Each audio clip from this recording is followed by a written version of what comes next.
So we're going to start our second session, which is entitled Visions, Fantasies, and Literary Re-mediations. And we have 3 papers, like in the first session. So our first speaker is Martina Piperno, currently just assistant professor in Italian at Durham University, and very sadly for the UK, within days is about to go back to Rome, to La Sapienza, to the Dipartimento di Studi Europei Americani e Interculturali.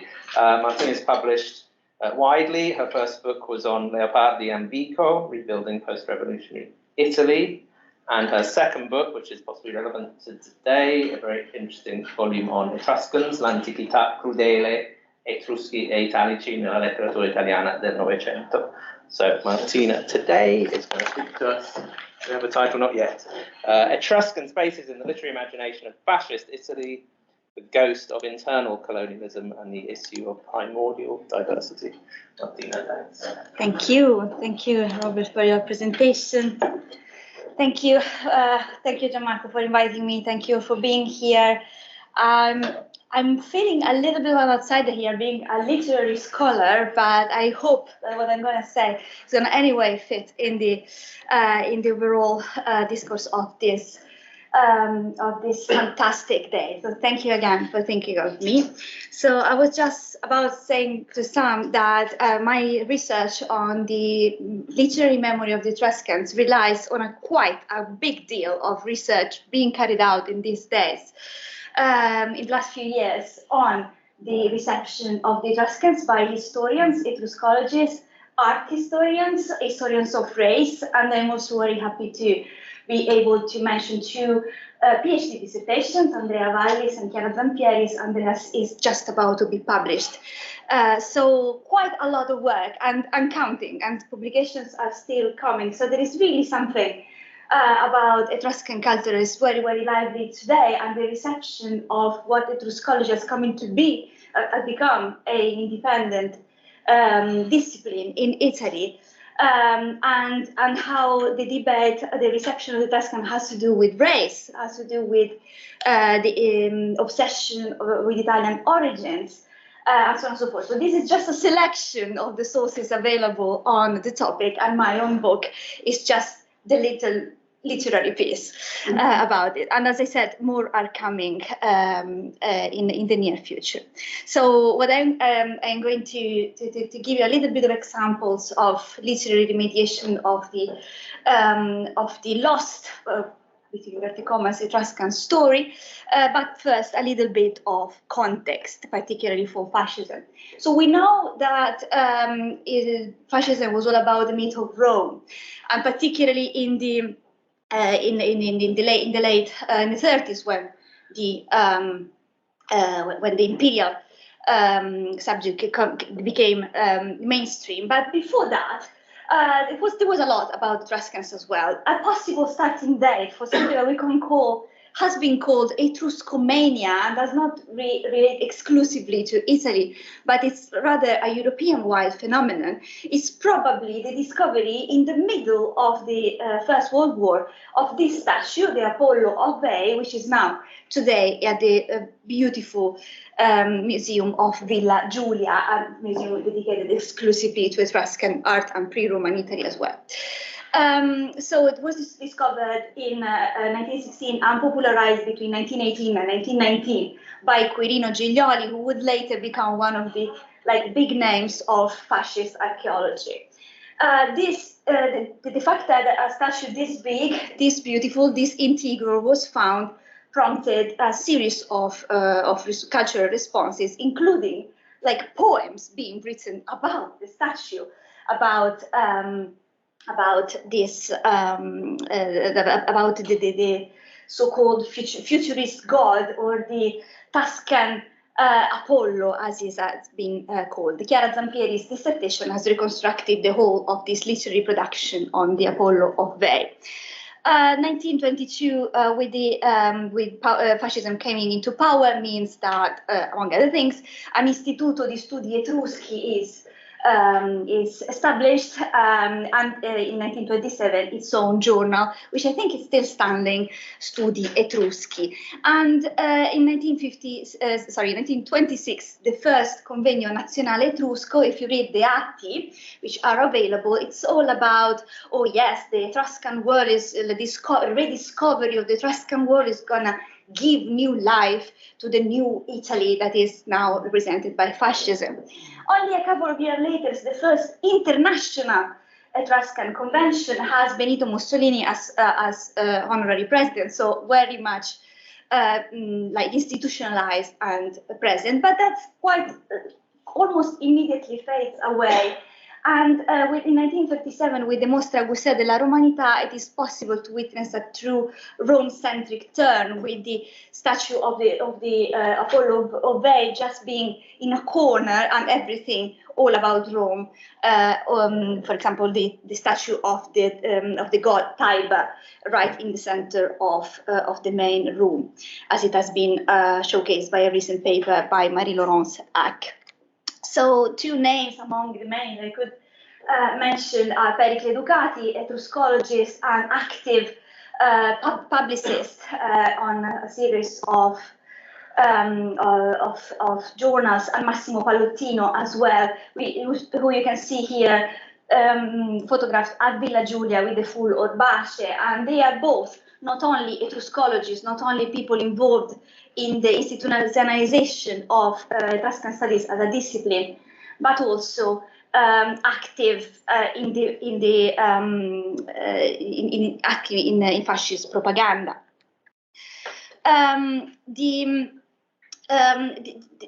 Etruscan studies have to do with racism, particularly the debate on the origins of the Etruscans are still very much mysterious, and of course at the time dealing with whether they came from the north, whether they came from the south, whether they were Mediterranean in origins, whether they could be potentially be Semitic like the Phoenicians that have been mentioned before. All this is incredibly embarrassing for the fascist regime, and also the idea that Italy originally was such a diverse place, much more than in imperial Italy, with the force of Rome organizing and harmonizing, as it was said, this aboriginal diversity. The debate on the Etruscans obviously relates to an obsession with the aboriginal word and the need for foundational myths, and also has to do with racism in proper terms. From Germany particularly comes a push to consider the Etruscans themselves as a race. Alfred Rosenberg, for example, theorized that the Etruscans were an individual race, but an inferior race. So he associated them with the Jews, for example. And Jürgen Fischer, the physician and geneticist, proposed to the idea that there could be one race, a long-standing, a still surviving race called the Aquiline race, from the shape of the nose, that was still possible to observe in modern-day Tuscany. Given that it was based mostly on observation of these, I'm borrowing an expression that has been said before, living fossils in modern Tuscany. It didn't have much of attraction in Germany, but had plenty of reception in our infamous Difesa della Razza, who was all about this problem of this issue, this opportunity for visualizing and biologicizing a continuity between the Etruscans, the early modern Tuscans such as Dante, the later moderns like the heroes of the early Renaissance like Nicolò Bettegazzi, and until today's Tuscans, all on the basis of the shape of the nose. I think that is still a thing, apparently, given that Elish Lyne's nose has apparently been associated with this stuff. Etruscan studies they participate also in colonialism, particularly with the reception of this rather early theory by Giuseppe Sergi, that the idea that exists something called the Mediterranean race, with all peoples of ancient Italy, including the Etruscans, all coming from an aboriginal race originating from Eastern Africa. And so that this idea, which was popularized by Sergi in late 19th century, was not exactly groundbreaking research during the fascist regime, kind of implicitly justifies the idea that going to Africa is not going out of Italy, but going back to where some Italians originally belong. This is like a wider the wider map of Sergi's theory with the Etruscans or late Pelasgians highlighted, and this would be like the centro di diffusione of these aboriginal tribes.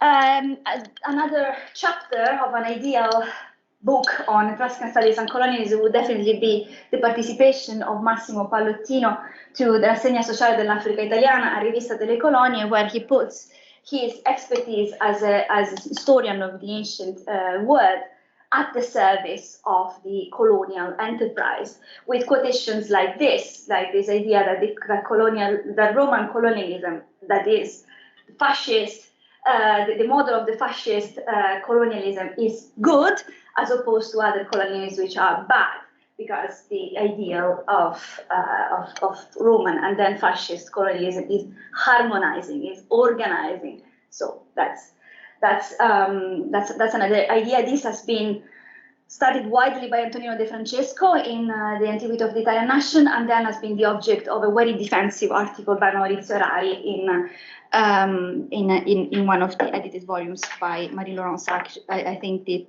one about the history of Etruscology. So all this for the context. What does literature do about this?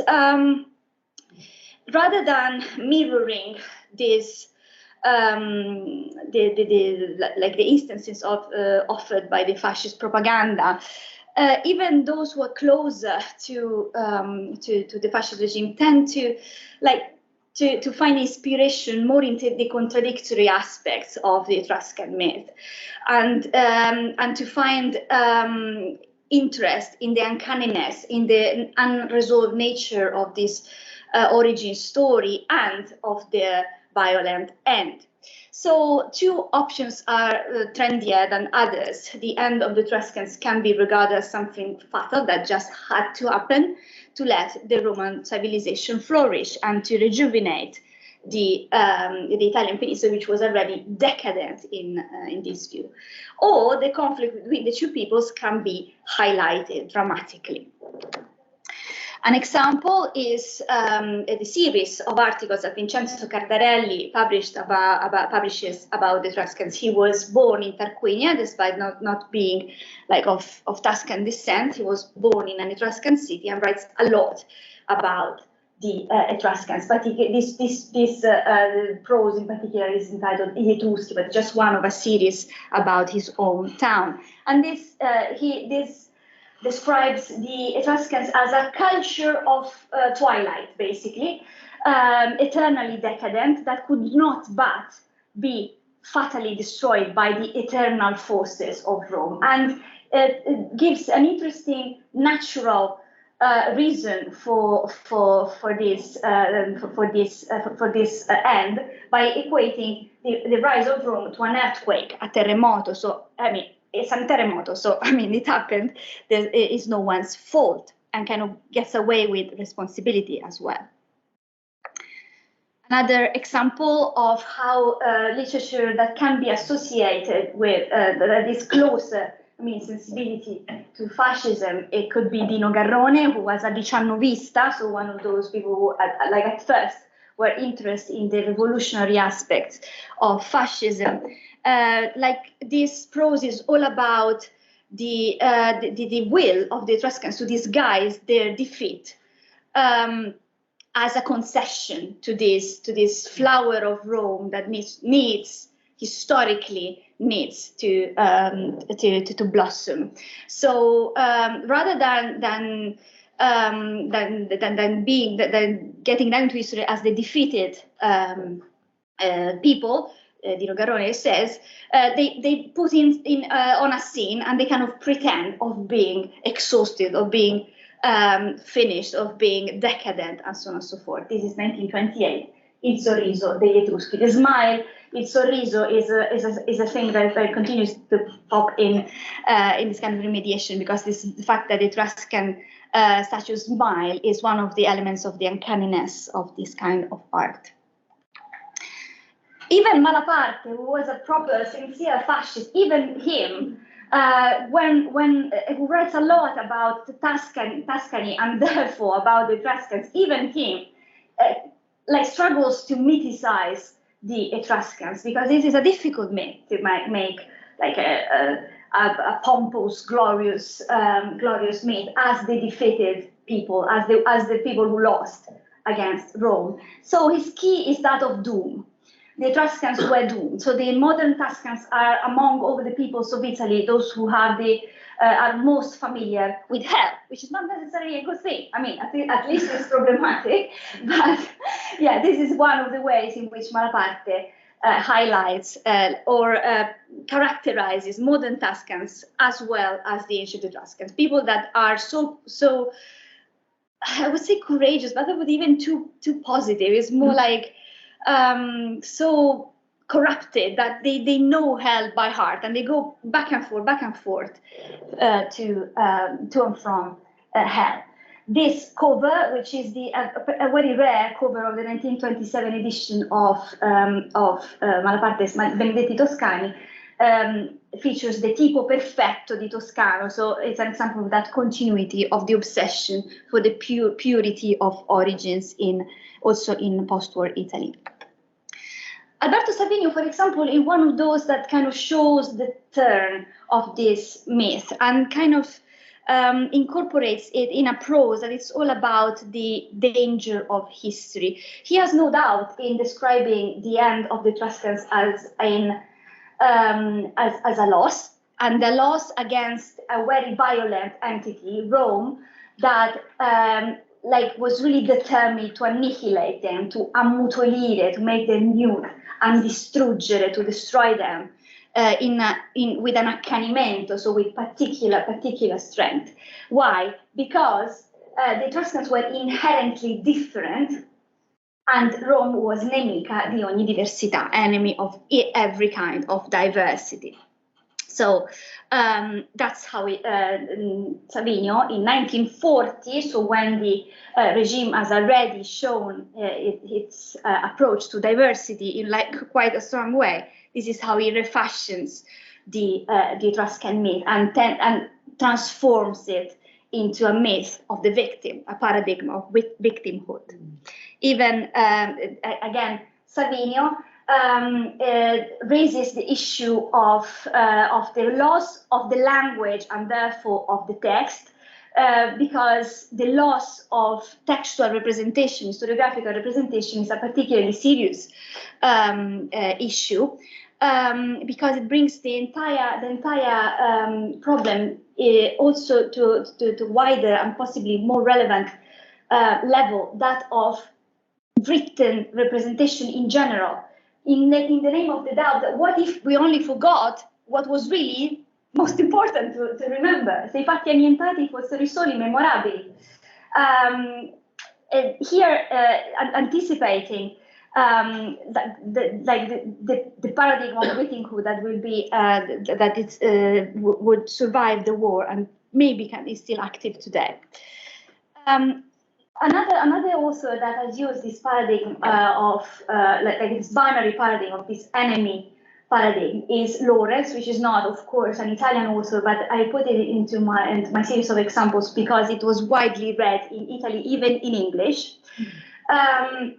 David Albert Lorenz, in his travel proses in Etruria, had already posed the problem of what do we know about the Etruscans? Nothing except what the enemies and exterminators said about them. So posing the problem of who speaks for them, and even kind of identifying himself with the Etruscans. To my Etruscus, I am a very effigy of bias. And also, Etruscan Places is very vocal about this the prepotenza of the fascist authorities, who, for example, changed the name of Tarquinia, changed the name of the town of Cogneto, that is now known as Tarquinia, and was originally, the Etruscan name is Tarquinia, because of this obsession with the Italian origins of Italy, has been said. So the town is once more simply Tarquinia. A relatively innocent comment that immediately seemed to conclude, so the wheel the revolution turns, this is the fascist power to name and unname. This is not the only occurrence in which Lawrence is very critical of the fascist regime, and it's probably the reason why the first Italian translation, 1938, by Elio Vittorini is heavily cut. Finally, post-war, Giorgio Bassani, possibly informed of all the story of the Etruscan myth, but definitely a reader of Lawrence, interestingly sets the prologue of the Garden of the Pinzi Contini, one of the most important books about the Shoah in Italy, in an Etruscan necropolis, writing that the push, like the inspiration, the real need to start writing about them is happens visitando la famosa necropoli etrusca di Cebeteri. Again, we don't know if Bassani knew Fabinio, for example, or was aware that the regime had tried to make also these places like relevant, representative of the rhetoric of the regime. We definitely know that he was a reader of Lawrence, and that's how one of the most important chapters of the story of the victims in Italian starts. Final example, I promise, just to show the possible continuity of this story.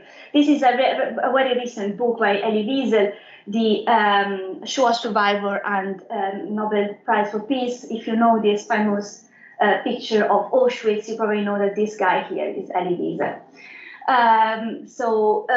Even Wiesel, maybe as a homage to Bassani, we don't know, used the Etruscan metaphor to talk about the Shoah, particularly in the fifth tale of this collection of tales, Parole d'étranger, which I don't think has been translated into English. In Italian, it is. And the story goes like this. There is a university professor, an Etruscologist, who is also a survivor of the Nazi war camps, but he doesn't want to speak about them at all, like refuses to give any information about what happened to him. So colleagues ask again, are insistent about it. He refuses, until one of them, who's also his lover, finally has the idea. Tell me about the Etruscans. And here it goes, and he starts talking. He starts talking about the life and the death of the Etruscans, the suffering of the Etruscans, the irrational hate against the Etruscans, the coming of the Romans, and by doing that, kind of give voice to his own trauma. This is 1982, so it's not incredibly recent, but still possibly an example of the survival of this discourse. I'm finished. Thank you very much for your attention.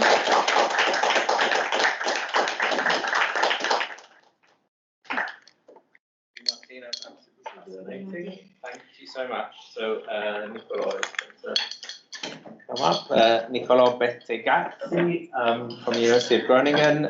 Nicolò is a lecturer in Latin and Greek at Groningen, and his research focuses on the cultural history of Latin during the fascist ventennio. He's just completing his PhD soon, right? April, yes.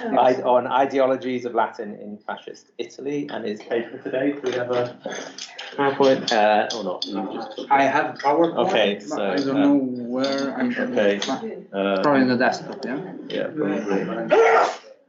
Gianmarco, is the PowerPoint on? Can you give us a hand? You got it? Okay. Yeah, it's already open. So the title is Latin Literary Tradition as Symbolic Archaeology, Uses of Latin in Fascist Italy, right. Colonial Narratives. Yeah. Yeah. Okay, thanks a lot, Nico. Yeah. So good afternoon, everyone. Thank you for the presentation. Thank you for the invitation. I'm really glad to be here. The first session was extremely stimulating. And so in these 20 minutes, I'd like to talk about two interrelated issues, mainly. Let's say, on the one hand, the excavation of the Latin literary tradition of Northern Africa for colonial purposes, and on the other, the contribution of Catholic culture to the regime's classicizing ideology and discourse. So I am speaking here on purpose about the excavation of the Latin literary tradition, because many scholars have drawn attention to the symbolic function that archaeology, that fascism attributed to archaeology. The regime, as we know and as we have already seen previously, liberated and isolated the Roman ruins, which were supposed to contribute to the making of fascist Italy and to the narrative of fascist grandeur. A comparable process, and as I hope to show, is we can see also in connection to the Latin language and Latin literary tradition at that time. In modern Italy, the language of Rome, Latin, carried an enormous authority and prestige. It was widely seen as the depository and vehicle of Roman and Christian values and beliefs. And as the language of the Roman Empire and the Church, Latin was also constructed as the symbols of Rome's alleged universality and immortality. And the Latin literary tradition itself provided a repository of stories and exemplary figures that could be appropriated for the creation of national symbols and myths, and also for the legitimization of contemporary imperialist ambitions. Now, this cultural dynamics has been already discussed by, among others, Jan Ellis, who's here, Samuel Agbamu, and other scholars. But there is definitely, I believe, more to be said about the ways in which the Latin literary tradition was excavated in order to legitimize Italy's colonialism on the African continent. And I will mainly focus on two episodes here. So the first brings us back to 1935, when the Institute of Roman Studies, already also mentioned by Jan Ellis, published Africa Romana.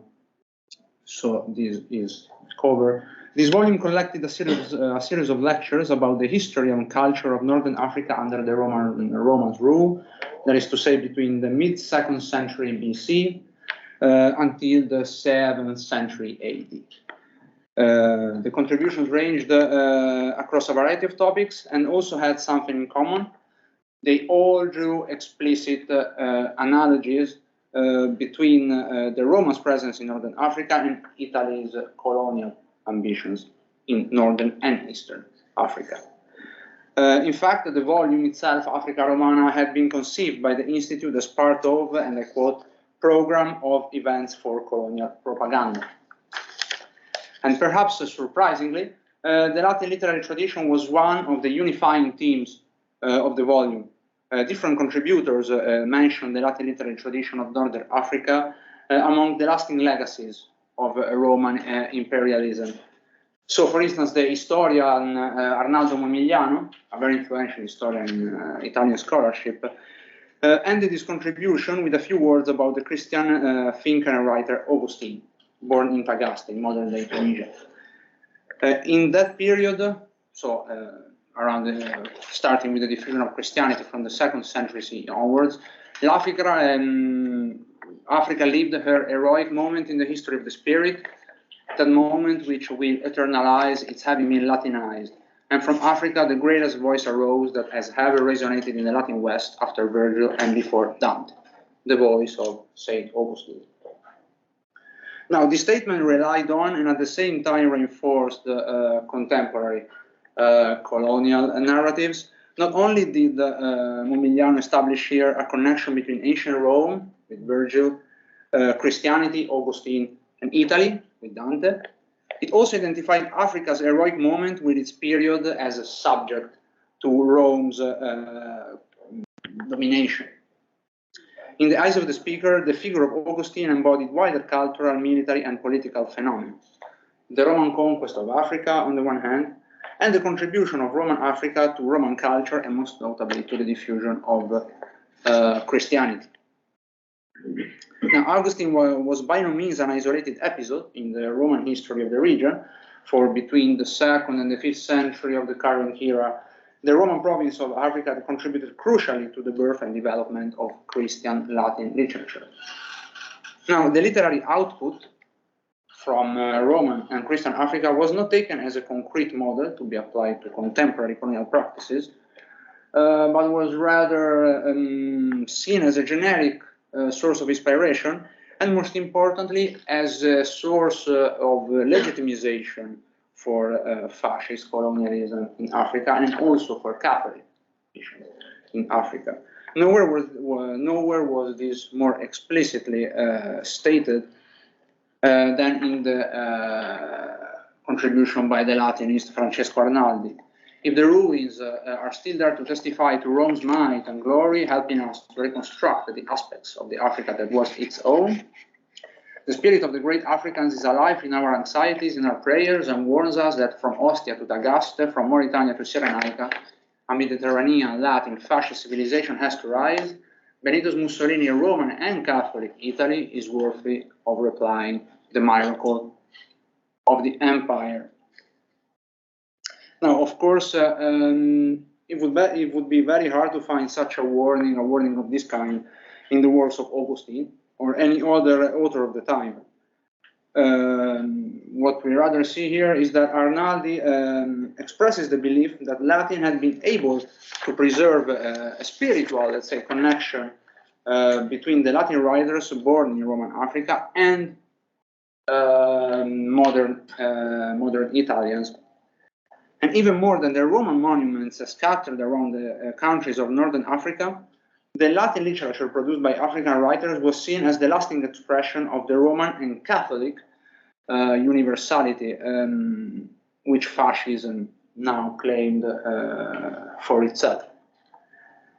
In Africa Romana, then, the volume as a whole, the Latin literature of Northern Roman Africa was subjected to a process, and here comes the word of symbolic archaeology, which could be seen in a way as complementary to the ideological process which the material ruins of ancient Rome in Northern Africa also underwent. The African origins of Latin writers such as Augustine were emphasized in order for another layer of the Roman presence in Northern Africa to be brought to light. And literature was placed next to the traces of ancient buildings as a piece of evidence that legitimized the regime's colonial expansion in Northern and Eastern Africa. Now, actually, the Catholic discourse on Africa's Roman history was comparable to how colonial nations framed their colonial expansion. So while Italy framed its colonial ambition as a legitimate return to lands previously possessed by Rome, the Catholic Church appealed to Africa's Roman and Christian past as a way to legitimize its own influence on the continent. So in 1930, while the fascist regime was actually busy celebrating the 2000-year anniversary of the birth of the Roman poet Virgil, the Church and many Italian Catholics as well were actually more interested in another anniversary, so the 15th century anniversary of Augustine's death.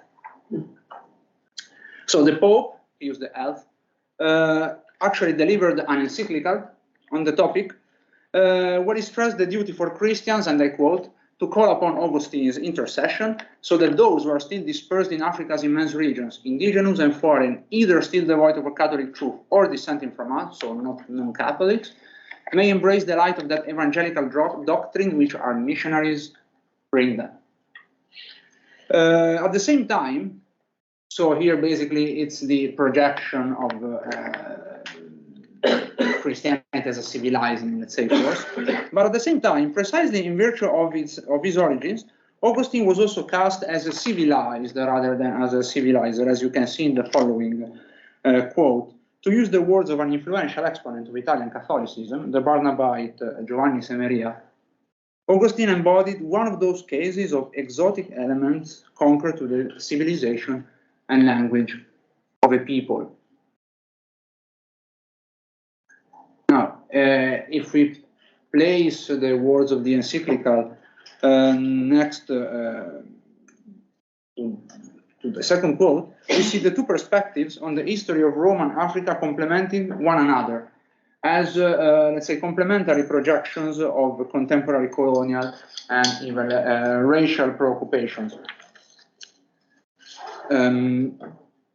When Italy invaded Ethiopia a few years later, Italian soldiers were very often portrayed as instruments of a civilizing mission, which Rome was also carrying out with the work of Catholic missionaries. And this was the same perspective, let's say this twofold missionary imperialist military perspective that we have also seen being elaborated in the volume Africa Romana, which I just discussed. Now, the last episode that I will discuss relates to, let's say, a crucial moment in the history of Fascist Romanità, and that is the Mostra Augusta della Romanità. So, in September 1937, the official celebration for the 2000-year anniversary of the birth of Augustus, the first Roman emperor, officially began. The Bimeninale took place just 1 year after the conquest of Ethiopia, and it was just thus the ideal occasion for the regime to promote the idea of a spiritual and historical link between Augustus' Rome and the Fascist Empire. And of the many activities promoted during that year, the Mostra Augusta was basically the focal point, the most ambitious. These large-scale archaeological exhibition was the most ambitious project, let's say. While officially devoted, as suggested by the very name of the exhibition, to the figure of Augustus, the Mostra actually covered the period from Rome's foundation until the affirmation of Christianity and the Church in the 6th century AD, up until and concluded with a rule on the rebirth of the empire in Fascist Italy. So a central aim of the exhibition was to create a narrative of, let's say, continuity between ancient Christian and Fascist Rome. Now, if we have a look at the facade of the exhibition, we see that there were, you have the central body, and there were 6 inscriptions here, 3 for each side. And these inscriptions were actually Italian translation of the words of 6 ancient writers exalting, and I quote, the Romans' patriotism and their civilizing work across the world. Now, next to classical authors, Livy, Cicero, there were also words by 2 representatives, again, of the Christian literary tradition, namely Augustine, again, and Tertullian. The first, so Augustine was actually made to appear in this context as the embodiment of an idea of Romanità that could be easily read in fascist terms as well. So the quote from Augustine's The City of God read as follows: il valore è una strada per la quale ci si avvia verso una meta, la gloria, l'onore e l'impero. Che ciò fosse innato nei Romani ce lo indicano gli stessi templi del valore e dell'onore che essi avevano consuetudine di innalzare, strettamente uniti, considerando come divinità le virtù che vengono concesse da Dio. Now, in order to make this is happening here, in order to make Augustine appear as a champion, let's say, of fascist Romanità, the organizers of the Mostra had to suppress Augustine's systematic critique of pagan beliefs and practices. The passage was from the City of God, was taken out of its context in such a way that it could even suggest to the casual passerby a compatibility between the values worshipped by pagan Romans and those of Christian ethics, about which Augustine had written abundantly during his life. Now, many other sources across the exhibition were presented in Latin rather than in translation, since the organizers of the Mostra, among whom Quinto Giulio Quirino Giglioli, they often favored the symbolic power of Latin over the clarity and accessibility of a translated content. Take, for instance, probably the most telling case is the case of the room of Augustus, where there was this imposing glass stele on which a passage from Luke's Gospel was typeset to form an illuminated cross. So the passage was the one mentioning the birth of Christ during Augustus' reign. And of all the Latin sources, so of all the sources taken from the Latin literary tradition used for this room, this was the only one in Latin. So you see this one, for instance, is from another historian, late historian. This is in Italian, for instance. So not only was this passage used as an historical source of legitimization for the current political situation, so the entente between the church and the fascist regime, through the Gospel's words, the Mostra, let's say, could indicate the tight connection between the Catholic religion and the fascism imperial ambitions, and Latin, as a symbol itself, was also a means to evoke Rome's millennial history and communicate the religious meaning of the room and the figure of Augustus as well. Lastly, the Christianity room, so a bit down the exhibition, so some 15 rooms later. It was shaped after a Christian basilica to create a space of mystical nature, so said the guide. And the twofold aim of this room was to document the birth and rise of Christianity and the process by which Romanità and Christianity had gradually merged into, let's say, a single whole. And now here the visual association between Latin and the myth of Roman civilization was elaborated further. On the main wall of the room featured a map of the Roman Empire, so you can see it here, on which a cross cast a beam of light as a symbol of the rapid diffusion of Christian faith across the territories of the empire. And on the map, here, it's not very visible here, but there was this quote, which you can also see here on the PowerPoint, from it was a famous Latin quote from a Christian author, Paulino da Nola, 4th, 5th century, which basically translates, "The barbarians learned to say Christ with a Roman heart." Now, this Latin quote reinforced the idea about the language which the Mostra as a whole aimed to communicate, placed on a map of the Roman Empire that illustrated the diffusion of Christian faith.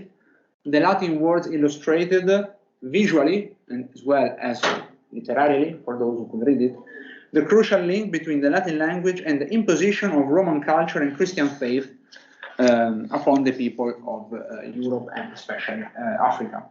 In the wake of the conquest of Ethiopia, this quote was deemed particularly apt to illustrating the beneficent nature of Rome's expansion, as well as the role of Latin in ensuring the vitality of Romanità.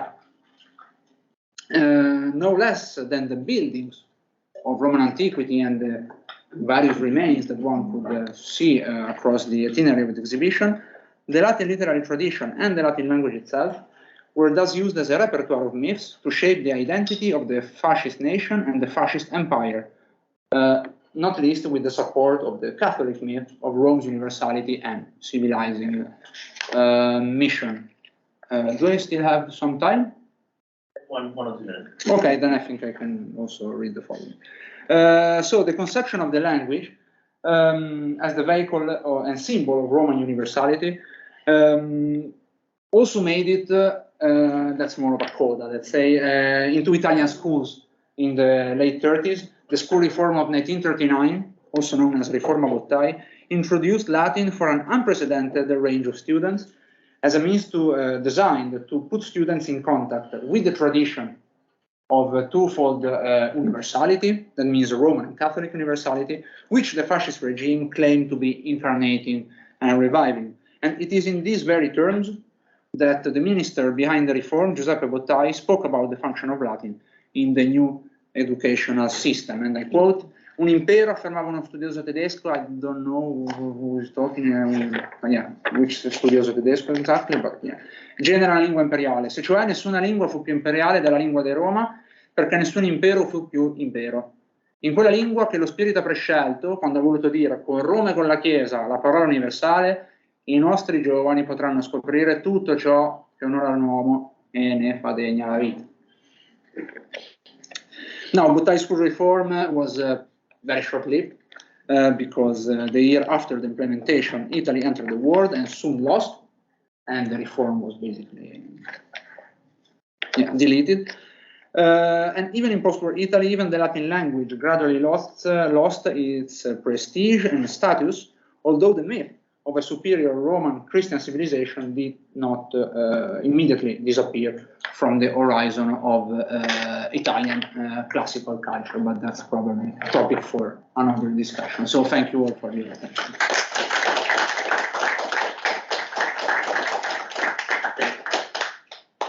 Okay, thank you so much, Nicolò. Fascinating stuff. So we've got Samuel. I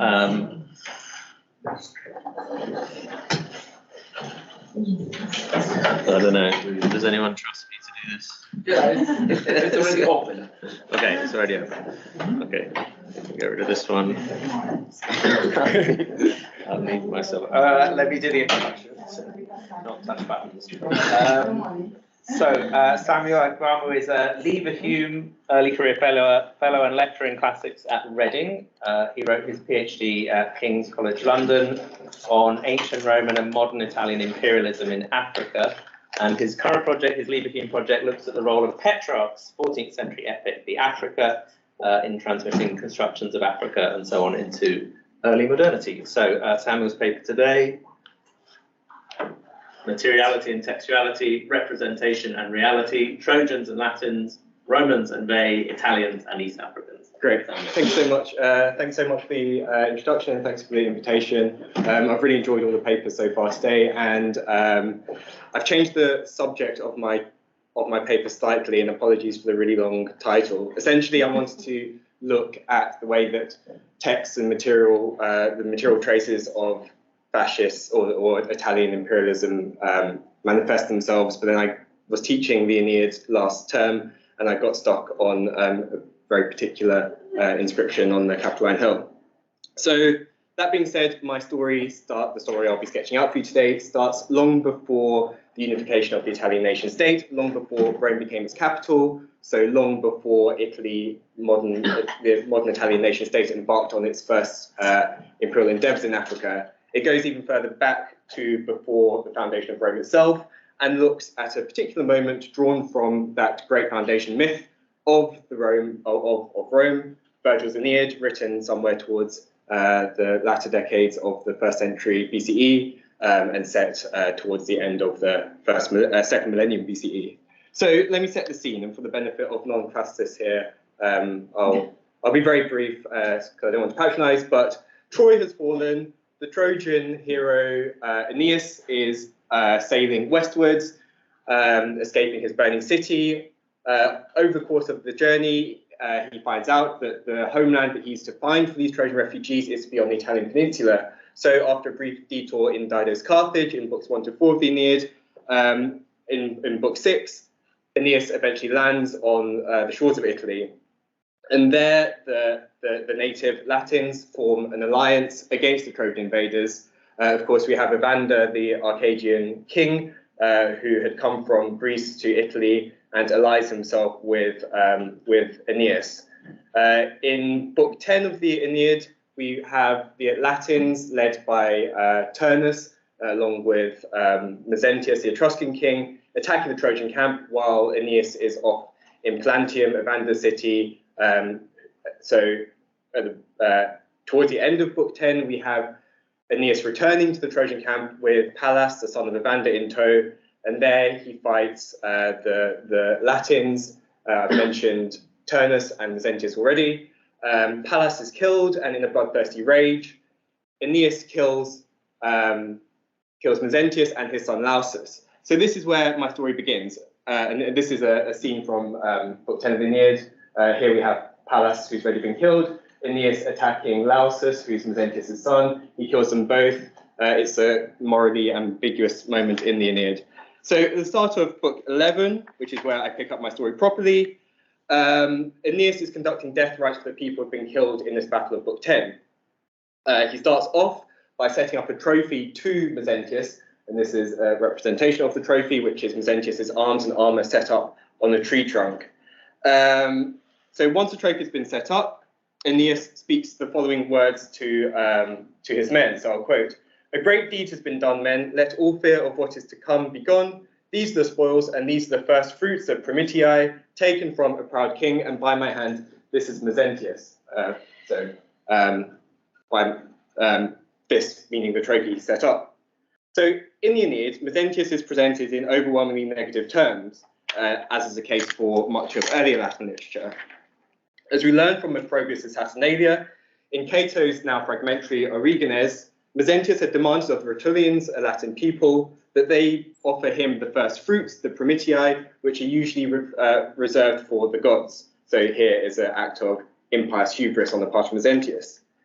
In the Aeneid, then, Aeneas's reference to the Primitii of Mezentius's arms is to be taken as an ironic inversion of the first fruits demanded by Mezentius of the Rutulians. And P.T. Eden, in his commentary to this, it's an article, tells us that Primitii in this context is unusual. So this is a clear allusion to Mezentius's demand for the first fruits. Later on in Book 11, we encounter Primitii in a different context. After Pallas, Evander's son, ally of Aeneas, has been killed, Aeneas conducts death rites for Pallas, which includes the blood sacrifice of captives, which is a pretty gruesome moment in the Aeneid, and again, one of these moments of ambiguity in terms of Aeneas's characteristics.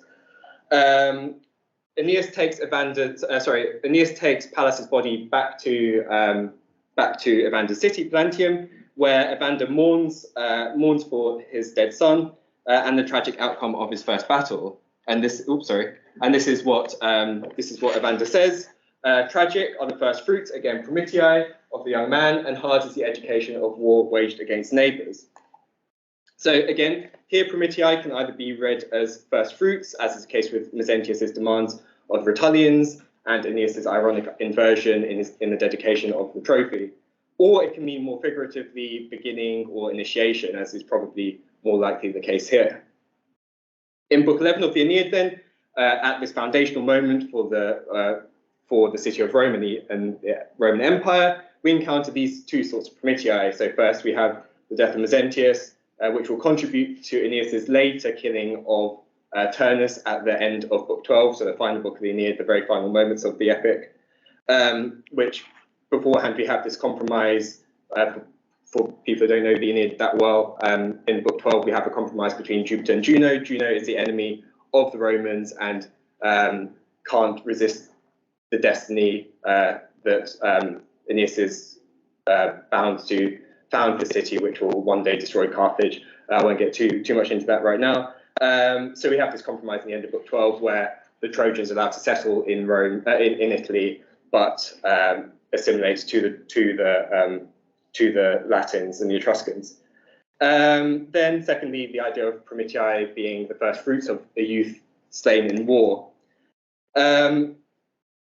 I'll skip a little bit, so I'll move forward in time a little bit. So Mezentius is said to be based on the last king of Veii, who is represented in Livy's account as a obscenely rich and proud king. And just as kind of an illustration of the assimilation of Mezentius to this image of the last king of Veii, in his commentary to the first 5 books of the Aeneid, R.M. Ogilvy suggests that the Latin Mezentius is from the Etruscan Mesentius or Medzentius, and Ogilvy draws parallels between the characterization of Mezentius in the Aeneid, described as a Rex Superbus, and the last king of Veii, who's unnamed in Livy, who's also described as Superbus, proud. So, however, prior to the fall of Veii in 396 BCE, almost 100 years earlier, the town of Veii had inflicted a serious defeat on Rome.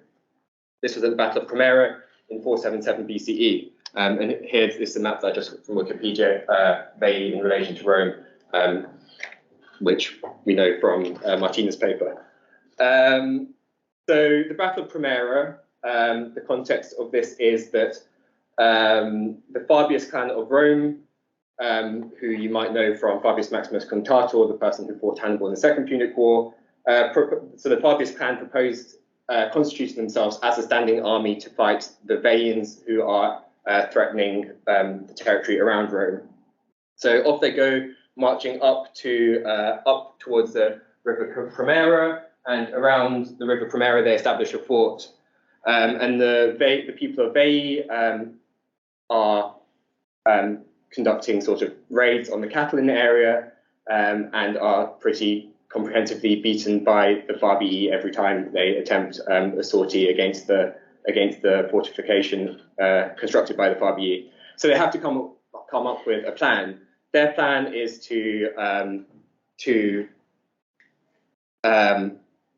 they essentially release some cattle near the fort and hide, lying in ambush.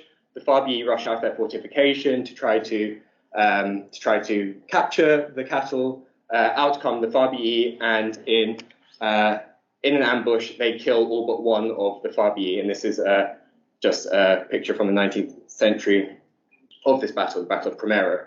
So at this point, you're probably wondering, what does any of this have to do with Italian imperialism, the topic of the symposium? So bear with me. Now I'm going to make a chronological jump by 1,500 years. Italy is now a nation state. Rome is its capital. Italy has constituted Assab and Massawa as Italian Eritrea in East Africa. And from this territory, they begin encroaching into territory which is now within the borders of Ethiopia. So a pivotal moment of this occurred at in the vicinity of the Eritrean village of Dogali.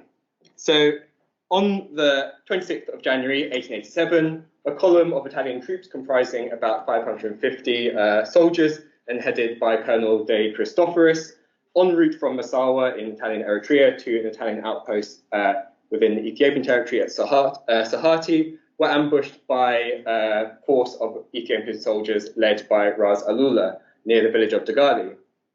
The fighting would leave all but about 80 of the Italian soldiers dead, and the disaster made a significant impact on the Italian imagination, with the myth of glorious sacrifice needing vengeance built up around this defeat. One such document of this glorious myth of defeat built up around the defeat of Dogali is to be found on a plaque on the Campidoglio, above one of the staircases, one of Michelangelo's staircases leading up to the main entrance of the Centauro Palace. And it's written in Italian, and I don't know about the history of the composition, so if anyone can shed any light on that, I'll be really grateful. But it reads, and I'll just highlight the fact that it reads that the outstanding valor of the soldiers of Dogali had exceeded the legend of the Fabii, and it also refers to this defeat as the first fruit of new miracles. So hopefully by now you've figured out the fact that I'm trying to allude to the fact that this is building on both, I mean, it's not alluding to, but explicitly citing the legend of the Fabii, and also, I suggest, alluding to Book 11 of the Aeneid. So the reference to the first fruits connects the Battle of Dogali not only to the Battle of Primera, but also to this foundational myth of Rome as set out in the Aeneid. So just as the mythical king, Etruscan king Mezentius, is made to resemble the more historical king of the Bay in Book 2, I think, Book 2 of Livy. So now Ras Alula's forces are also assimilated to the image of both Aeneas's and the Romans' Etruscan enemies. And I think this is probably an interesting data point for this narrative of Italian unification in the Etruscan model, and then its slow assimilation to slow transformation into a myth, into prioritizing the Roman side of things. So now I'll consider why and how does this happen? Why does Dogali become assimilated to this Etruscan, this narrative of Etruscans as enemies of Rome? So firstly, let's think about similarities in context. In the Aeneid, the Prometheai relates to an important moment in the foundation of Rome. Pallas offers up his first fruits of his youth to Aeneas's feud with the Latins, and it's Pallas's death which contributes to Aeneas's frenzy and his killing of Turnus at the end of Book 12 of the Aeneid. The verb for Aeneas stabbing Turnus is condere, which can also mean found, and it's the same verb which we find in the opening of the Aeneid when used to refer to Aeneas's founding of Rome. So the same verb in Book 1 of the Aeneid, meaning foundation of the city, in Book 12 of the Aeneid, mean the sense of killing. So the death of Turnus being a foundational moment for Rome. Pallas's primitii, his first fruits, are sacrificed not in vain, but are central in the founding of a city that would one day be Rome. The primitii of Mezentius, on the other hand, are first fruits in at least two senses. Firstly, they're the first fruits, as I've already suggested, that Mezentius denies the gods. Mezentius is described by Aeneas in Book 8 as a contemptor deum, the contemner or the detester of the gods. So this narrative of Mezentius as impious being emphasized by Aeneas's reference to primitii. Secondly, they're the first fruits in the sense that they are, in effect, the first Roman spoils of war won in Italy and the beginning of the unification of Italy under Roman hegemony. The process of the unification of Italy under the power of Rome continued with the city's feuds with the Veii, the people of Veii. The Battle of Primera was a disaster for the Fabii, but provided Rome with a glorious myth of sacrifice and an insidious ambush wiping out a glorious group of soldiers. Livy tells us that if there was another two clans equal to the virtue of the Fabii, then Rome would be able to take on both the Volsci and the Aequi, two people who live in the hills behind Rome. Rome would reap its retribution for the defeat at Primera with the eventual fall of Veii in 396 BCE. In 1887, Italy was not yet 3 decades had passed since the unification of the nation state, and Rome had not yet been its capital for even 2 decades. The similarities between the legend of the Fabii at Primera and the defeat of De Christophorus's men are straightforward enough to detect. Both defeats occur in an ambush. Both involve a symbolically outnumbered force, 300-ish Romans, 550 or 500 Italians at Degali. Why the legend of the legend of Degali should exceed the legend of the Fabii is open to interpretation. It could simply be because 500-ish Italian soldiers died at Degali, whereas only 300-ish Romans died at Primera. These are the first fruits, or the first fruits of new miracles, because this was the first major military campaign of the new Italian nation state in East Africa. As with Aeneas's killing of Mezentius, this is the foundational moment for the narrative of imperial sacrifice of narrative of imperial Italy. The defeat of Degali also bears fruit in the same sense as Pallas's death bearing the first fruits. Here again we have the first fruits of youth given up in the myth, in a constructed myth of glorious patriotic sacrifice. And like Pallas's death in Book 10 of the Aeneid and Turnus's death in Book 12, the myth of sacrifice built up around Degali would have its vengeance eventually with Fascist Italy's invasion of Ethiopia in 935. But the question I want to ask you, and hopefully we can discuss this a bit in the Q&A session afterwards, is who would such an inscription be for? Who would be able to pass these different layers of illusion and intertextuality? I've not even got into the parallelism between Aeneas and Achilles, Pallas and Patroclus, and Turnus or Mezentius as Hector, for example. How well known would the legend of the Battle of Primera be to the average reader on the Campidoglio? And moreover, what does it mean for this inscription to be in Italian rather than Latin, as we might expect for such a heavily classicizing inscription? The inscription is one of many on the Campidoglio. It's not in a particularly prominent place, so the question remains as to whether it's even meant to be read, let alone understood. But, of course, there were many other much more prominent memorializations of the Battle of Degali in Rome. I imagine this is probably the Degali obelisk is probably very familiar to quite a lot of you, so I won't go into too much detail here.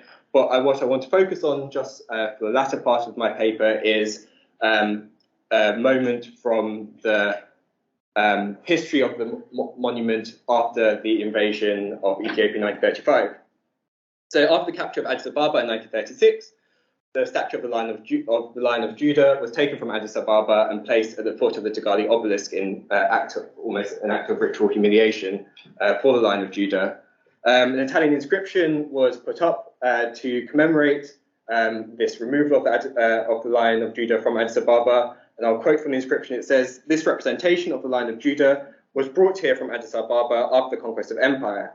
O glorious dead of Dogali, fascist Italy has avenged you." And then the date, 9th of May, 1937, in the fascist year 15. A 1937 article on the transportation of the Lion of Judah in the journal Urbe, speaking of the Italian dead of Dogali, explains that, and I quote, "The patriot did not forget them, fascist Italy, placing on this monument, which records the first steps towards a victorious conquest of empire, this piece of the spoils of the conquered," by which the author means the Lion of Judah, "accomplishes a sacred act of vengeance." This, we might assume, was the first fruit which followed on from the defeat several decades earlier at Dogali. The Lion of Judah was also the site of an instance of East African resistance to imperialism in the city of Rome itself. On the 15th of June 1938, an Eritrean man called Zerai Dares stops to pray at the statue of Judah, Lion of Judah, at the foot of the obelisk of Dogali. He was stopped by some fascist soldiers whom he attacked with a scimitar. According to some reports, he killed some. According to other reports, they were just injured. But Dares himself was arrested and died in custody, but not before learning of Ethiopia's liberation from, or East Africa's liberation from Italian imperial rule in 1941.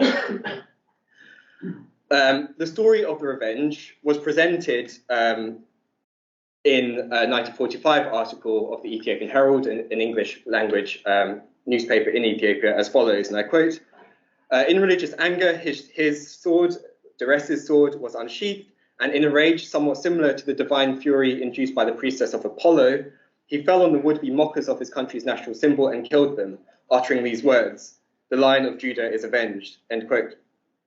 So, the sequence of vengeance and counter-vengeance enacted at the site of the Dogali obelisk remained in this Ethiopian newspaper, heavily coloured by classical antiquity with a reference to the divine fury induced by the priestess of Apollo.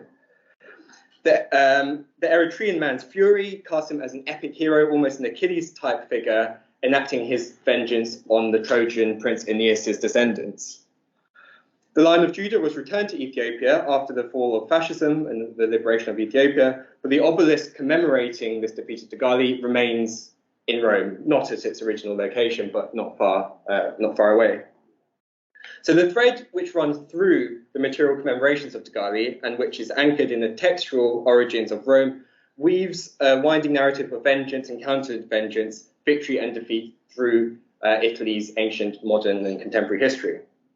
It starts, I suggest, with the death of Pallas in Book 10 of the Aeneid, in vengeance for which Aeneas kills Mezentius and Turnus in cold blood, and in so doing lays the foundation of Rome. The unification of Italy under Roman hegemony brought Aeneas' descendants into conflict with the Veii, whose defeat of the Fabii provided a classical model for the framing of the defeat at Dogali, as I hope to have shown with the previous inscription. Rome would have its vengeance for Primera about 80 years later with the fall of Veii, and Rome once more as the capital of Italy would enact its vengeance for Dogali with the invasion of Ethiopia in 1935, culminating in Mussolini's proclamation of empire in 1936. However, like the death of Pallas in the Aeneid, so essentially what I hope to have shown here is the fact that many of the stories we've all been sketching out in our papers aren't limited to the fascist period, aren't even limited to the period of Italian imperialism, but stretch back further into antiquity, and its ramifications are still felt today. So while this may be a story that's more than 3,000 years old, it's still a story that's very much being told today. Thank you very much.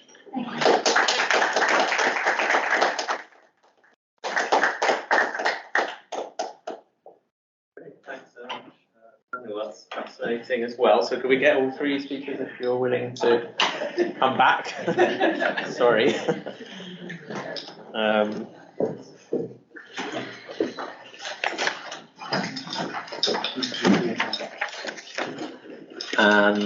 Yeah, I don't think I can quite do Melissa's splendid job of tying everything together in questions myself. So I'm going to throw it open to the floor, and then I'll chip in along the way. Who would like to kick things off?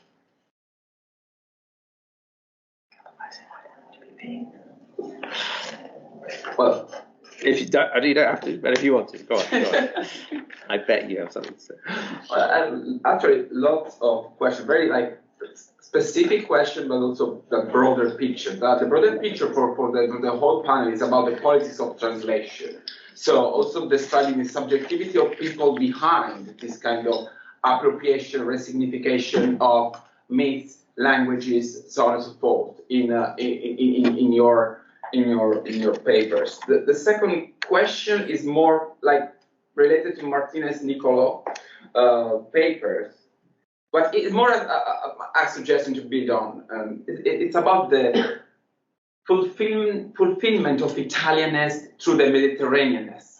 It's a matter of like being as a nation during especially fascist times to be projected to the Mediterranean to fulfill national unification, which also is likely related to the racialization of the southern part of Italy. So pushing the racial borders of like the southern part of Italy, like far below in the Mediterranean Sea, and so to depict the nation, the peninsula, as a kind of homogeneous entity. And with Martina, we discussed a lot about the comparison between pre-Roman Sardinian, for instance, and Etruscan in this very complex discourse. I was very interested, Samuel, about who made the inscription you translated, again, of the personal trajectory. And thanks for every quote in the Ethiopian Herald, was like a fantastic source of notice and resources about the Ethiopian world, which started in the Ethiopian community in London, but also anti-fascist and anti-racist discourse triggered by Silvia Pancus and Silvio Corio here in London. So again, lots of suggestions just to spark the discussion. Fantastic. Would anyone like to respond or comment from the panel? Pick up on those elements. I can break the ice. What can I say? I think what concerns the Etruscans is particularly, but in general, the issue, because in fascist culture this is an issue, the fact that originally the peninsula was the most diverse place.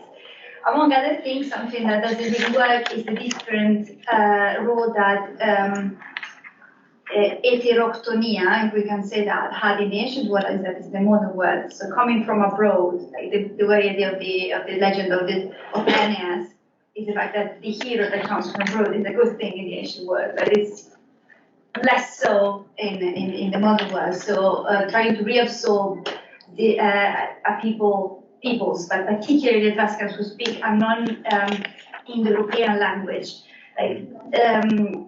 so are even more different in an already diverse pre-Roman peninsula. That's an issue that fascist culture hasn't managed to fix. And also the idea of a powerful force coming from abroad and establishing itself in the peninsula, that's also another issue. So at the end of the day, they can give up and letting the Roman myth grow with itself, the imperial Rome. So abandoning the whole, not abandoning, but letting the legends such as that of the conquest of Veii, internal civilization, really fade away to pursue the more effective myth of Mediterranean-ness, I would say. Yeah, maybe I can add just a few words on the fact that, for instance, if you look at the Mostra Agostella Romanità, which is 1937, so just 1 year before the, let's say, the implementation of racial laws, there is very little about, let's say, racial tensions. So there is not even like a problematization of the fact that some of these authors who were used for display were of non-Roman origins, let's say. So you really see a huge, let's say, point of rupture between what happens before and after. So in the Mostra Agostella, it's very much homogeneous, so there's not so much about that. I think in terms of politics of translation, one of the things which you know much more about is kind of the ideology behind Latin, the use of Latin, and obviously you've got the Roman Empire, you've got the myth of imperialism, and one inscription I've been especially interested is the adaptation of Sallust's Jugurthine War on the Area Latinorum in Libya, which is in the middle of the desert. It's but it has this huge Latin inscription taken from Horace and two interior inscriptions, quite lengthy, based on a digression from Sallust. And who's this inscription for? It's in Libya. How many people in Libya would be able to be able to read this? And the idea that Latin becomes, I can't remember the word, but I think like ideographic, made to represent an idea rather than actually meant to convey a message other than the message of power. Yeah. And a similar thing with the inscriptions on the Capitoline Hill, I think, where there are just so many. And there's like I don't have a picture of where this inscription is, but it's pretty small. It's like maybe like the size of this TV screen on a huge palazzo.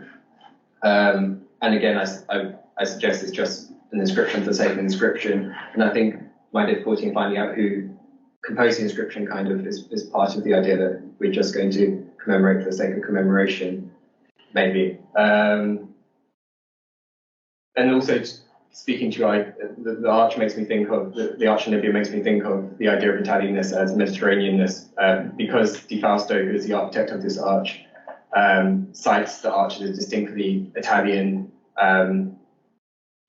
architectural feature precisely because it's a hybrid of all the other Mediterranean features. And I think here he's drawing on Piranesi, who says that the Etruscans took the form of the arch from Egyptian archaeology, so an authentically Italian architecture precisely because it's so hybrid. Mary. Can I ask you all a little bit about agency and who kind of generates this knowledge? I guess it builds on David's question earlier about, the generation of colonial knowledge. Because there's such things, we're dealing with such kind of wide array of cultural products here, from novels to commemorative plaques to scholarly monographs or periodicals. So do you get I guess with a commemorative, well, actually, I don't know. Who's responsible for putting that commemorative plaque up there? But how do these ideas feed into novels? Where are they coming from? I know that's a very, very big and general question, but I'd be really curious to hear what you would think. There has been a little, actually quite a bit of work done about the teaching of pre-Roman history in schools, particularly during the fascist regime that ended by Hakan Miller. So that's possibly one source of information that could be available to many of the people mentioned by all of us. And for Etruscan studies, I think the 1942 handbook, Etruscologia by Pallottino, is probably a collector of a lot of institutionalized knowledge about this. And perhaps unsurprisingly, it is still in its later editions. Pallottino died in 1995. The last, I think, is 1977, has been adjusted. And it's very, very interesting to know this edition by edition, what happens, the single wording of how the information about the justice changes a little. That has been, I think it's to some extent still is, a point of reference in not only specialized knowledge about the Etruscans. Finally, I think the one thing about pre-Roman history in this space is very institutionalized, so the promoter of this kind of discourse is probably the Istituto di Studi Etruschi for what concerns me. As far as I'm concerned, there is, of course, the Institute of Roman Studies, which Jan has also mentioned.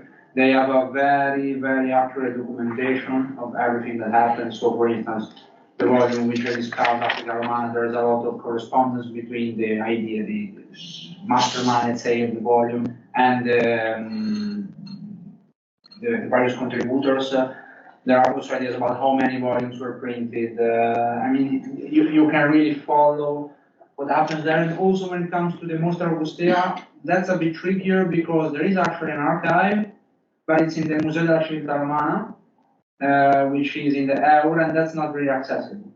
So this is also a problem that relates to the post, let's say, fascist legacies of what happened during the Ventennio, because the Museo della Civiltà Romana, the archive has been only described by a few persons who I don't know how they got access to the probably connections.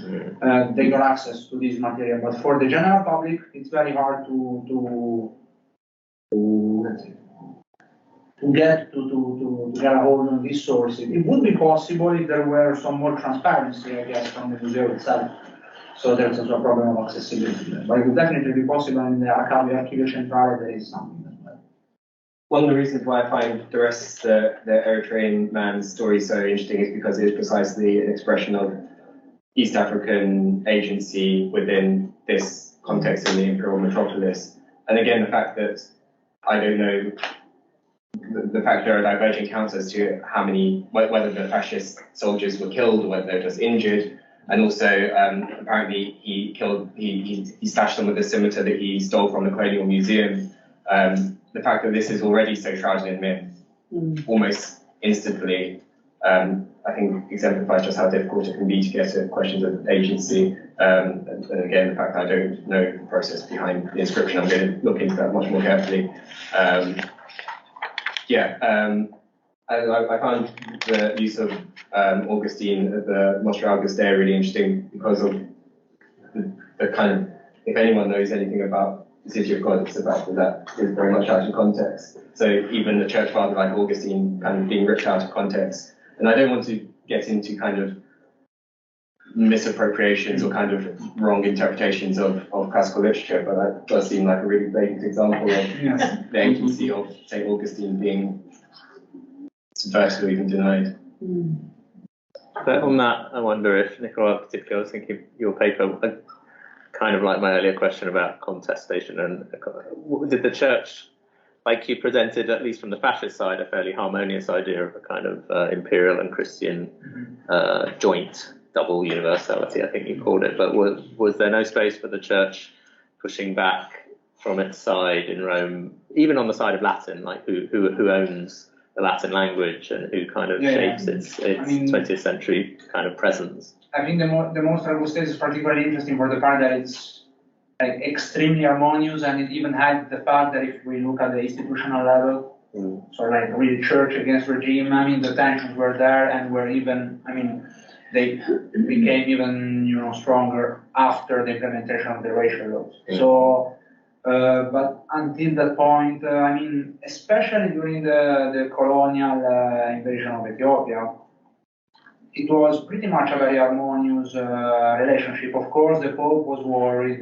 People said, okay, the Pope doesn't want to condemn, even though he may have wanted to, but he didn't dare, let's say.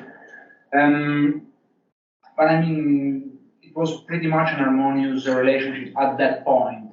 I would say the tensions became just later, and it's also interesting that, like in the transition from the Second World War to the afterwar period, basically the church takes over this myth of the civilizational supremacy. So the fascist component of the myth disappears, and the church makes it its own. And that is also what made it very difficult to debunk this myth of the civilization, because it looked more neutral once it was defascisticized, let's say. And I think the same applies to the specifics of Latin as a language, that the church was happy to kind of cede to the fascist institutions, the kind of modernization. I mean, many clergymen used Latin as a way to celebrate the regime, and even before the regime, many inscriptions on churches basically took over nationalist themes of sacrifice and ideas. So they kind of absorbed it. I also, if I may, I wanted to say something. The myth of Pallas, which is a very interesting thing, because I mean, the idea that Pallas is let's say, the first sacrificial victim for Italy and for the empire, I think it goes back to Dante, and in the period, let's say, in the Risorgimento period, Pascoli made the figure of Pallas as a sacrificial victim very popular, also in a Latin hymn, Hymnus ad Rome in Roman. And so what I see also in your work is a sort of compilation of different sources about Pallas. Of course, intertextuality speaking, it's mostly Virginian, but the whole idea of Pallas being this sacrificial victim, I think there must also something be there with Dante, Pascoli, and there was also this medieval legend about Pallas. So maybe I can tell about the idea. So it's a very interesting conflation of ideas. That's great, thank you. Yeah. I also, just back to the Christianity thing, I don't know much about the Catholic interactions with the Coptic Church. Yeah, that's a point. But as far as I know, it was just seen as heretical. But is there anything more to that as far as you know?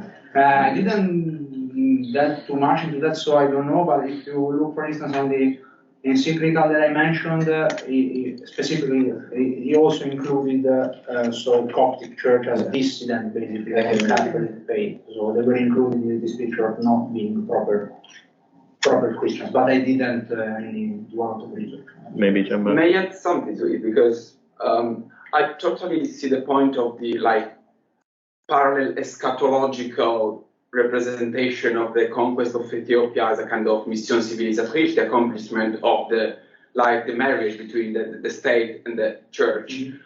But the Ethiopian War was a very global event, and the Vatican is slightly different from the Catholic Church in Italy. And there are lots of studies saying that, for instance, the aggression of Ethiopia was not regarded as very good from some Italian priests, because they were invading another Christian state. And by the way, there was a long tradition of diplomatic relationship between the Ethiopian Empire and the Vatican. In the Vatican, still today, we have it was Collegio Abissino at the time. Mm-hmm. Now it's the Ethiopian. So I think it's more, as soon as we get in the realm of realpolitik, let's say so, it's a bit more nuanced and complicated. And also the consensus of Catholics was very diversified. Lucia Cecchi described it as a kind of pyramid. So the Pope basically was against the invasion of Ethiopia, but the Roman clergy persuaded him to not publicly declare its aversion, because it was a matter of, again, internal politics. So I think that also in reading such a representation and in reading the eschatological union, we also need to consider all these very marginal but not so marginal elements. And that's my standpoint. And again, of course, it's not proper. The Coptic Church in Ethiopia is something a bit, let's say, Orthodox Church. But there was very strong relationship since the 15th, 16th century between the Catholic Church, let's say Catholic at the time, it wasn't Catholic, but okay, and the, let's say, Abyssinian Ethiopian Church. For instance, the book by Federico Faloppa, I don't know if someone of Sbiancare in Ethiopia, takes into account also let's say the literally linguistic results of this long relationship between Italy and Ethiopia in a broader perspective. Yeah, thank you. I should maybe study a bit more as an historian. I see your point, and I think that the main difference you can, let's say, to make things is the difference between the perception that we can get from now, which is a perception of total harmony, basically, also on the fact of on the basis of the sources that we have, and actually, as you say, the actual conflicts that were carried out also within the church. The fact is, those who were against were, let's say, mostly silenced, in the sense that also the words of the Pope. I mean, I think I don't remember the name. I don't know whether it was Gaspari, one of the close ones. They basically changed the words of the discourse. Pope. Yeah. And so they had to change them to, let's say, make it sound less adversarial, so in order to not to make the regime angry. So that's what happened with the racial laws. So. Yeah, yes, and I can mention, for instance, like Cardinal Schuster in Milan, who was basically the most champion on this syncretic union between fascism, also this kind of political religion declination of fascism and Catholicism. But again, when I try to grasp the complexity of the Vatican, of the Cardinal. There were different positions because they represent different parts of the world, and in the world, the Ethiopian war was seen in a very complex way. And when you deal with the Catholic Church, I think that it needs to be taken into account. Yes. Mm. But again, I studied international relations. That's the reason. There's a great picture of Schuster blessing the canons found for Ethiopia. And then also, even within this complicated picture of Catholic reactions to fascism and Italian imperialism, you have people like Gonella, who I think I don't know the extent of his resistance to fascism, but he was certainly monitored by the regime. But then in 1947, giving a speech about how the peace imposed on Italy is a Carthaginian peace, an unjust peace. So even just because they're anti-fascist or reticent about imperialism doesn't mean that then they don't sort of retroactively bemoan the loss of empire. I was gonna. Sorry, I don't want to interrupt questions from the floor. If not, go on. Yeah. I sometimes keep thinking about your lapide. Sorry? I just keep thinking about your lapide because obviously the place is really important. And the reason why I've been thinking about it is because I worked on street vendors, and there's a shift. Mostly in the modern period, all the prohibitions about street vending are just plastered, printed on walls and stuff. And then you find in the early 19th century to mid of the 19th century, they appear as lapide on walls. They still remain today, actually. And they're about places in cities where there are congestion or animals are being brought in or anything. So I'm just thinking about the materiality of it. But I think probably place and the kind of Latinity part of it, even though, as you say, it's in Latin, I think is probably the most significant thing. Yeah. But it's curious to think why there and why in that form rather than Latin as well. And I get the point that Latin you don't need to understand the Latin. It's just oh yeah, that's Latin, right? It's got its kind of own power. Yeah, thanks for that. Yeah, I suppose sort of some inscriptions very much intended to be read. And I don't know what those staircases were used for at the end of the 19th century. Because was it all? Yeah, I don't know enough about the history of the Capitoline Hill and the Capitoline Museums and the Senatorial Palace, but I've never seen. I don't know if that door is even used. Because I think you do need to go up the stairs slightly in order to get a good look at the lapide. Thanks for that. Yes, and of course there's lapide anyways as part of a Roman tradition, right? Yeah. Interesting. I think in general most of the commemorative monuments are in Italian, right? Also there is this bridge of Duca d'Aosta with that long. So I guess the triumphalist things are left in Latin because Latin is the language of triumph. I mean that's very interesting hypothesis. But when you want to commemorate, you make it maybe more accessible in Italian. Yeah. But I don't know. Interesting. Martina, I was going to ask a quick question about, two actually. How about that? One was to introduce literature as such into the debate because, of course, the array of authors. Let's say the Italian ones you were citing, Malaparte, Cardarelli, Savigno. I mean, they're also engaged from various positions in a kind of parallel debate about what the nature of fascist, the relationship of literature to fascism might be.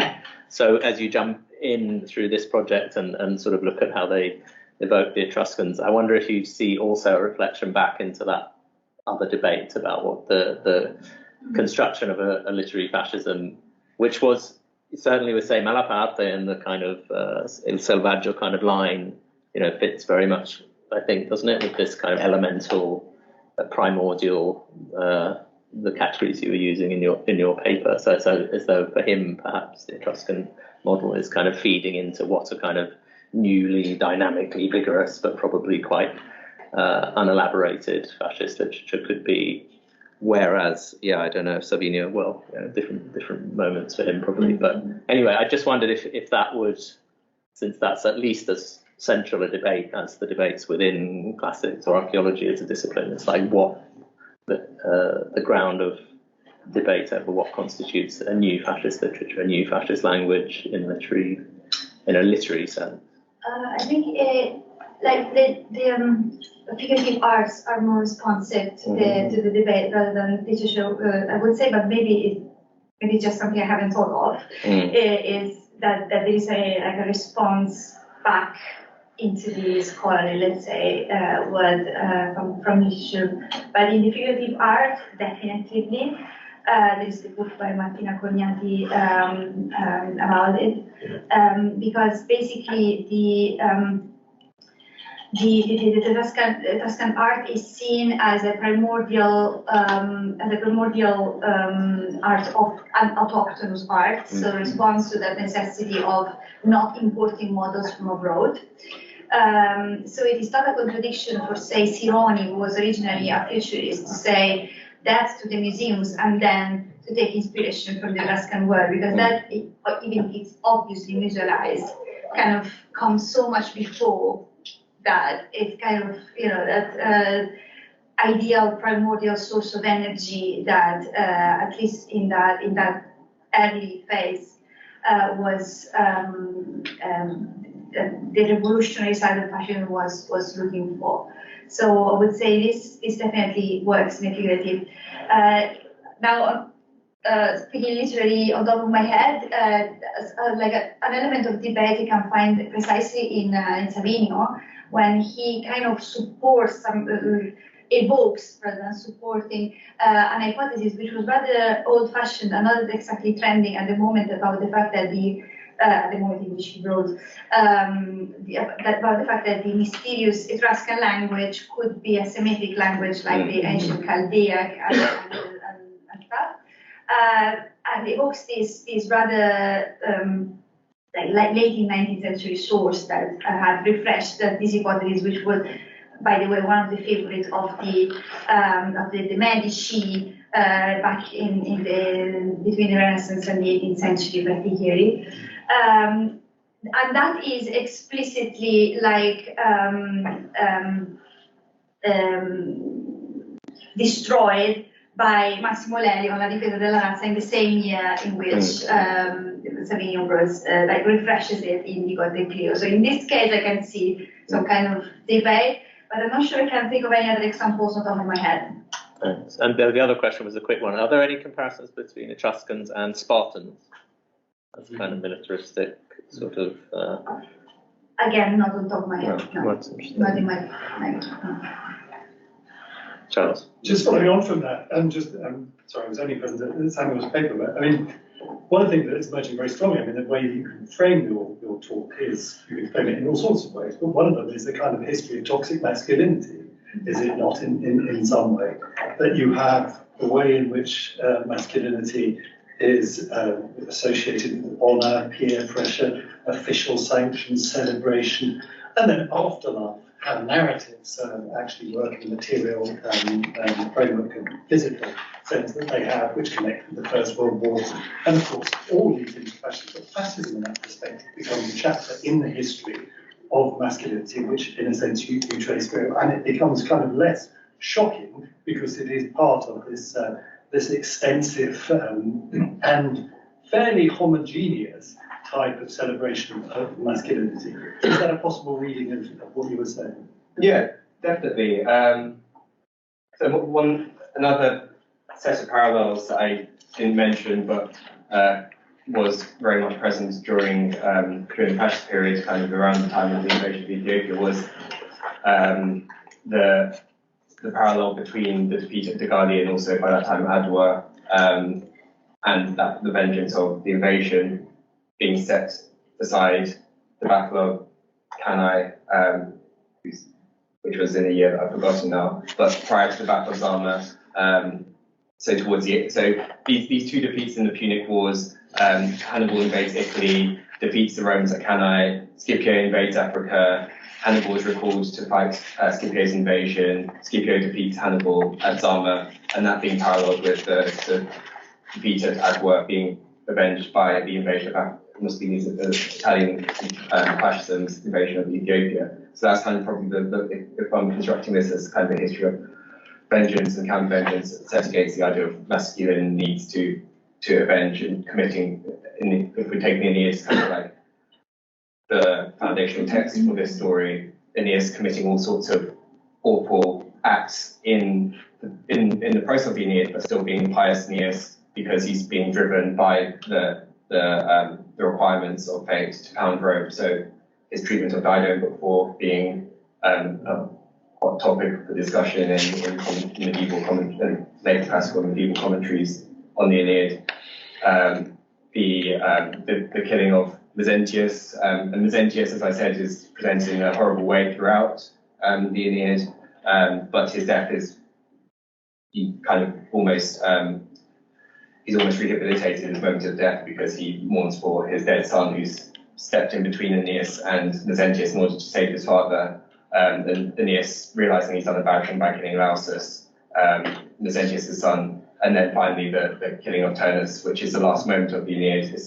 When I was teaching it last term, I asked students what they thought about the ending. So I think it's a really strong ending. You've got Aeneas refusing the supplication of the suppliant, and as a hero, he really should spare the life of Turnus, but he doesn't. So what does that mean for the history of Roman imperialism? What does it mean for Roman imperialism that its foundational myth is built on this lack of mercy? And I suppose the idea that you need to do horrible things in order to secure Pax Romana, and then later in the 1930s, Pax Fascista, kind of maybe forming quite a strong link around this idea of masculine virtues of honor and piety, but then also lack of mercy when appropriate. I hope that somewhat speaks to your question. More questions? Hi, thanks. Yeah.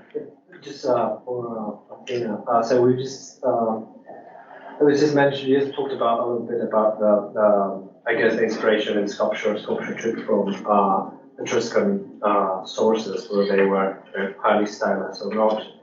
It actually made me think about how, I guess, in avant-garde art in France and later African art was being used. And how you speak about the Etruscans as the aboriginal of Italy really reminded me of this use of the alleged primitive or the other in the avant-garde of other countries. And then I thought about, so what about the literature? So is this literature like Conrad's Heart of Darkness? Mm-hmm. Is this modernist obsession with the other or the primitive? Or would you see it as something separate from that kind of relation to the past? Or, well, I guess to the colonial rule? Interesting. I was in a part of this conversation, I would say. It's a literature that takes inspiration from elements of the past, but it's also very much rooted into how the public discourse about this area of the past had been refreshed by recent discoveries and by the propagandistic elements that I tried to highlight. And there is definitely, particularly in my part, a lot of this idea of going above and beyond any kind of model, like doing without tradition in a way. So taking inspiration, taking ideas directly from a source. Obviously, that's a construction in itself, but I think it's plausible. And in that case, you can also see similarities between the scholarly material and the literary material, because the kind of language that is used, the source, the genesis, the seed, the root, the ground, the fertile ground of Italy that springs, continues to feed. The fertile seed, the soil of Tuscany, and so on and so forth. All these kind of travels in and out of the literary sphere,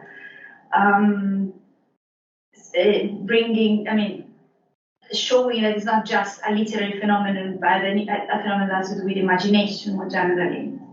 I don't know if that. Well, that's interesting. That also reminded me a bit of, I guess, all the projects of Bonifica that were being taking part at that time in Tuscany as well, as other parts of the country. This obsession with, I guess, making the land also fruitful again. But the land is also fruitful of archaeological relics, like Okay, generous in its. The fascist regime funds archaeological campaign. The archaeological campaign is successful. So I think of PG, for example, they are around Santa Severa, Santa Marinella on the Litorale Romano. Also, that is a form of fertility. It is seen as such in this period, and the early, not yet fascist, but like avant-garde production about the Apollo di Veio is all about this primitive being coming directly out of the ground, totally earthly, not even that godly in that sense. So not coming from the sky, but coming from the ground. And the language of Malaparte is very much about, it's a rooted language, very much obsessed about this idea of Toscanity. He was not, he was born in Prato, but he was part of a German. So this issue of national, territorial, the local, for him was a true issue. He changed his name to be recognized in that sense. I think it has to do with a more general obsession with roots that the period of the time, even before fascism has produced. There is a beautiful book by Christy Wampole entitled Rootedness, which is about the semantics of the root in French and German literature between the late 19th and the 20th century. That's helped me a lot focusing that. Can I ask a very shortly? Sure. Have you ever thought about or happened to also look at the presence of Etruscan in other literary traditions other than the Italians, like in the French or any other? This is more Chiara Zampieri's work, which Chiara is a comparatist, but the linguistic domain that we both frequent, because we don't speak all the languages well, but it's definitely Anglophone, with Lawrence at its center, but also Axley, speaking about Etruscan places,